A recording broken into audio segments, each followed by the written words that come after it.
নীলাচলে জগন্নাথ 7 দিন পরে এলেন আমাদের মা লক্ষ্মীর কাছে সেবা পেয়ে, স্নান পূর্ণিমায় জ্বর হওয়ার পরে সেবা পেয়ে নীলাচলে চলে গেলেন, বৃন্দাচলে চলে গেলেন একা একা।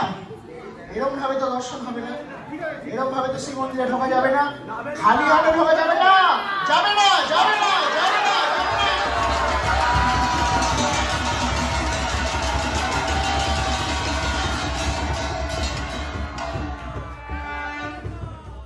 এটা কিভাবে ভাবা হচ্ছে যে জগন্নাথ মা লক্ষ্মীকে ভুলে গেছেন?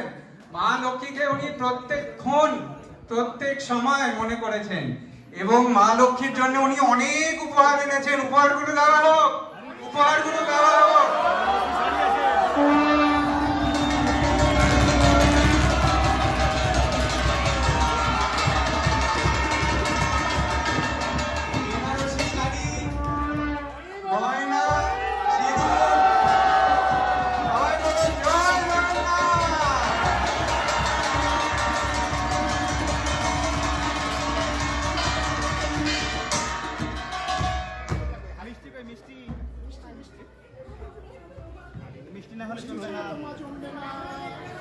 আর বিশেষ করে মুখ মিষ্টি করার জন্য রসগোল্লা।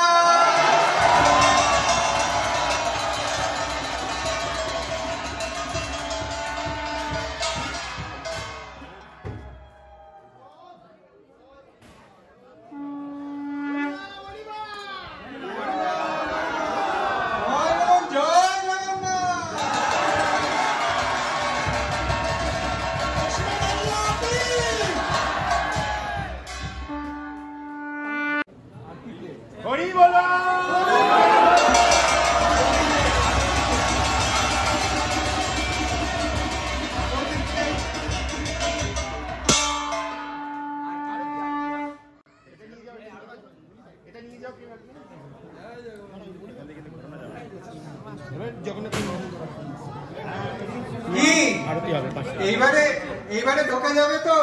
এবারে ঢোকা যাবে তো?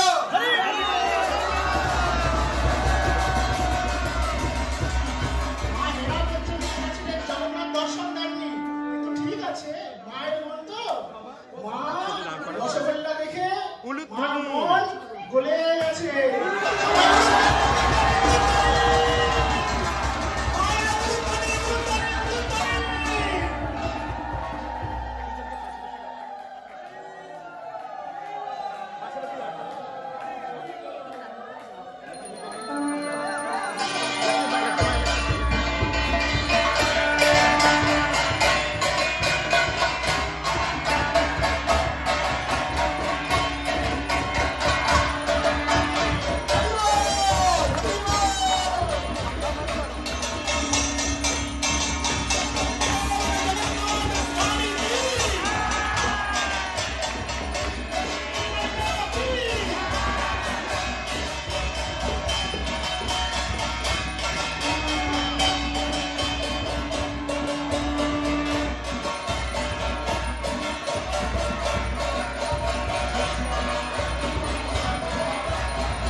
এগুলো